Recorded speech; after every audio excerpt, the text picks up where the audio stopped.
So here's a perfect example of my life and what I've been trying to explain to people. I was sitting in Rite Aid parking lot yesterday.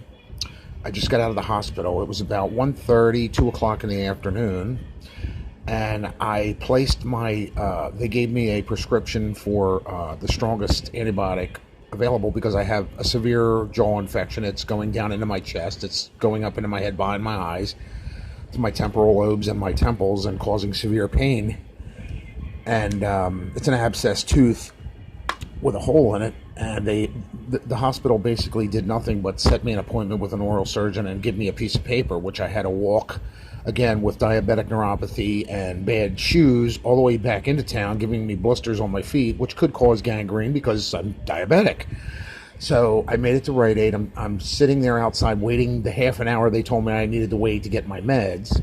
And here comes John Fazio approaching me, came right up to me. What are you doing here? What's the matter with you? I see your armbands. And those are the armbands right there from the hospital that they gave me. So you know, nobody's lying here. They discharged me yesterday. And says to me, oh, what's the matter with you? I said, I'm sick. I got an abscess. I don't feel well. I'm waiting on my prescription now. They gave me antibiotics. Oh, okay. So he goes into the store. And again, I've told this motherfucker 1,000 times to leave me alone. Leaving me alone does not mean you approach me in the street and ask me a bunch of questions. So he goes into the store. I never thought he was going up to the Rite Aid counter, so I go in to check on my meds, and there he is arguing with them about his bipolar shit meds or whatever he was doing. So before he saw me, I turned right around and left because, see, I know how to avoid somebody when when you don't want to be around them or they tell you to leave them alone. I don't go up to him, he comes up to me, harassment.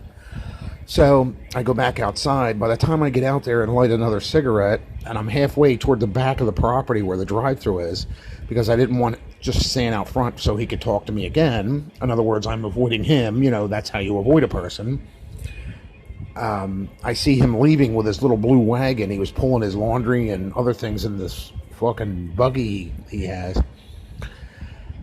So he goes up the street toward Washington Street in the library, and I go back in. They tell me to come back later. I argue with them. I'm switching pharmacies, by the way, because they did absolutely nothing for me, but made me wait 24 hours with a severe infection. So they told me I could walk to CVS way up toward Limerick, or I could go to another Rite Aid, and I said I'm on foot, and that's not going to happen. I'm diabetic. So I grabbed my prescription and left, and came home. As soon as he came home, he got to the top of the landing here and jumped as loud as he could. Ba-boom! Now this is after you tell the guy you're not feeling well, you're sick.